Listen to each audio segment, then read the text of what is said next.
আমাদের মেয়েদের জীবনে বেশিরভাগ সময়টা কেটে যায় কিন্তু রান্নাঘরেই, তাই না বলো?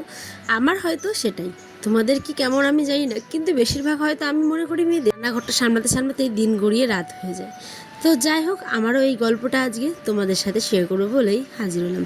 Good morning and welcome back to our new video. আশা করছি আমার প্রত্যেকটা পরিবারের সদস্যরা সকলে ভালো আছে, সুস্থ আছে, তাই না?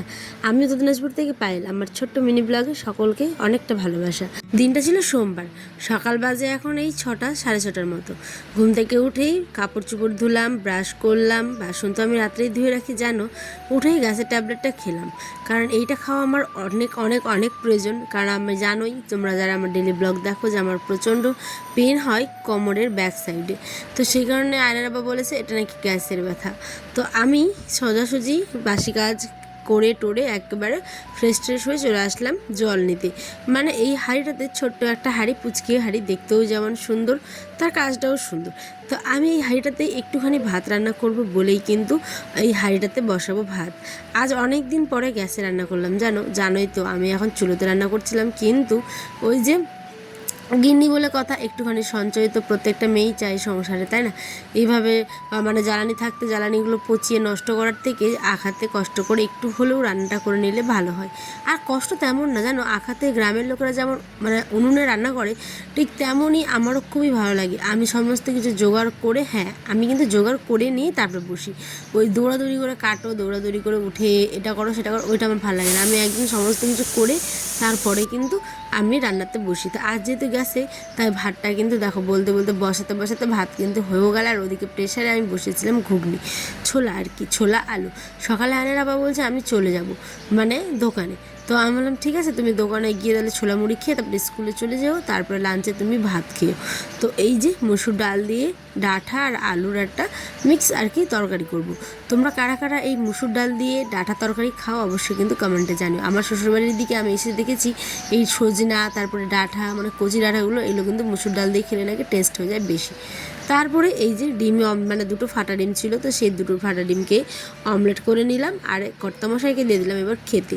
কর্তামশাই স্নান করে এসে টাওয়েল পরেই একদম ওরম অবস্থা, অমরম অবস্থাতেই একদম খেতে বসে গেছে দেখো। তারপরে চলে গেল হচ্ছে তার বাহনকে নিয়ে সে তার গন্তব্যস্থলে। এদিকে আমার ছোট্ট আয়না উঠে পড়েছে, দেখো বাটার গোল্ড বিস্কিট, এই যে আমার সোনা বাবা জলে ডুবিয়ে ডুবিয়ে খাচ্ছে। বাবা টেস্টি টেস্টি করছে মা। বলো হাই করে দাও একটু, হাই হাই করো, আরেকবার করে দাও হাই। ইয়ে, দেখেছো সব শিখে গেছে। নাও একটু খেয়ে নাও, তারপরে ভাত খাবে, রাইস খাবে, ওকে? দাদা ভাই চলেই গেল। এরপরে আমি এখন আমার বিছানা গুছাবো। বাসি কাজ বলতে তেমন কিছু নেই, বিছানাটা গুছলেই কিন্তু অনেকটা কাজ এগিয়ে যাবে। তারপরে কিছু খাবো, সকালের খাবার এখনও খাওয়া হয়নি। সকালে ওই যে গ্যাসের ট্যাবলেট খেয়েছিলাম দেখেছিলে, সেটাই খাওয়া। দেখেছো এখন আবার বাতাস, মেঘলা মেঘলা ওয়েদার। বিগত কয়েকদিন ধরেই মেঘলা মেঘলা ওয়েদার করছে, কিন্তু বৃষ্টি আর হয় না।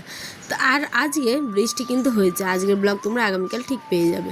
তো চলো, আমার ছোট্ট ছেলে খেয়ে টেয়ে দেখো কী অবস্থা করেছে। ঘরের মধ্যে ও টলিতে ধুলো এনেছে, আমাকে মাম্মা মাম্মা দেখো ধুলো।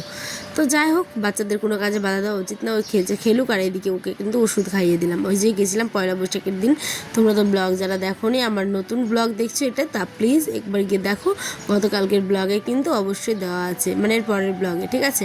আমি কিন্তু গেছিলাম ডাক্তারের কাছে, ওই হোমিওপ্যাথির দুটো ওষুধ দিয়েছিল। কালো যেটা দেখলে সেটা নারিকেল তেল দিয়ে গায়ে লাগানোর জন্য, আর যেটা নীল ঢাকনা সেটা হচ্ছে জলের সাথে খাওয়ার।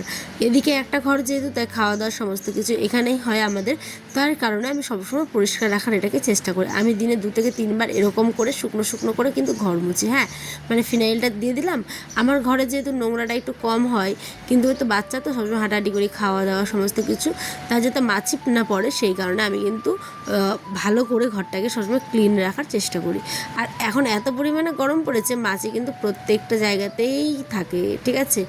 আর এই দিকটা বাড়ির আমার ব্যাক সাইড, এই দিকটাও একটুখানি ঝাড় দিয়ে দিলাম। চলো এইবার একটা জিনিস তোমাদের শেয়ার করি।